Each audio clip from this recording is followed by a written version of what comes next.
There she is, the magical, the one and only cool cat named Bay.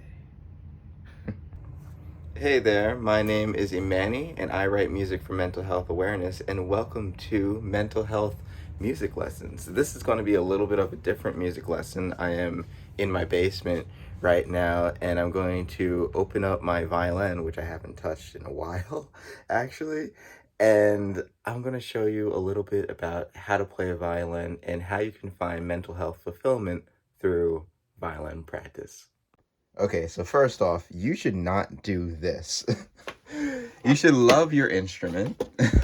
You should not pile stuff up in a corner and have everything like this, because temperature can affect your instrument. And Bay is exploring the back right now. Oh, be careful, Bay, because this is not how you should take care of your instruments. Yes. Temperature will affect your instrument, so please keep it in a nice warm location. Thankfully, the temperature stays warm throughout the whole entire house, and plus, ironically, keeping this instrument with other stuff that stays warm will keep it at a good temperature. But please be careful where you store your instruments. Okay, so now let's talk about opening up your violin. All of us have different cases, and some people have hard cases, some people have soft cases, some people have hybrid cases. All are wonderful and all are a-okay. It just depends on where you're traveling and what you're doing. If you have a hard case, it's great for if you're traveling via airplane and stuff. Okay, Bay, here we go. Bay. There we go. Okay, there's the violin. Be sure when you pack this up that you're keeping your bow hairs nice and loose. So as you can see, they're nice and loose. They're not ready for actually playing. You can do this by going to the bottom of the bow and taking this little knob over here and turning it. One direction will turn it tighter, and in this case, I'm actually going to tighten up this bow, and the other direction will make it looser. You'll notice that when it's tighter, when it's taut, that the hairs will rise up. You don't want it too tight. I always say, like, try to be able to put like a finger through. I'm gonna try to put my finger through while also showing you. Try to put like a finger through. If you can do that and it touches both the hair and the bow, the wood, then that is a great distance. It will typically be about this distance, and sometimes you'll have to tighten it or loosen it depending on the bow that you have.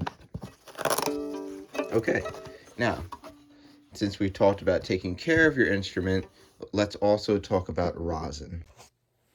I had a fantastic violin seller when I was younger, and also my teacher in college recommended this too. It's taking the bow and stroking it against the rosin as if you're playing. Oh my goodness, wow. And this is what happens when you haven't played this instrument in a while. Okay, this is a good side topic, actually. If you have a string that comes off, just roll it up in your hand all the way to the top over there. Give it a good, nice little tug and tear it off. This will allow you not to have like any type of buildup of broken strings up there, because you're tearing it completely out of the bow. So let's do that. Let's put that over there.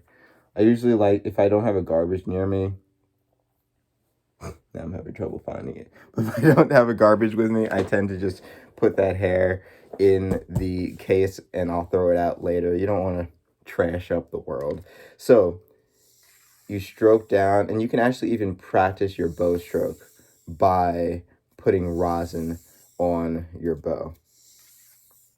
I like to do a little test. If you can take your thumb, flick the bow a little bit, and you see a little bit of rosin coming out, that means that you probably have too much rosin on your bow in that type of case. But if you can also do a test of taking your fingernail, rubbing it against the bow a little bit, and if it comes back a little bit white, as you see there, then it has enough rosin. Taking care of your instrument is really important, just like your own mental health. And I think they're really similar. If you take care of your instrument really well, then you're going to start taking care of yourself really well. It's all about compassion, not only compassion to other people, but compassion to you and your music experience. So I hope that this was a nice little introduction to taking care of the violin. The next video will go into more detail about the awesomeness of experiencing the violin. Okay, cool cat. I will see you next lesson. Feel free to practice taking care of your violin, putting that rosin on the bow, and in your bow stroke while you're putting rosin on the bow. And we'll get into more technical stuff in future lessons. I hope you have a mentally healthy rest of your day. Say bye, bae. Say bye. Or just leave.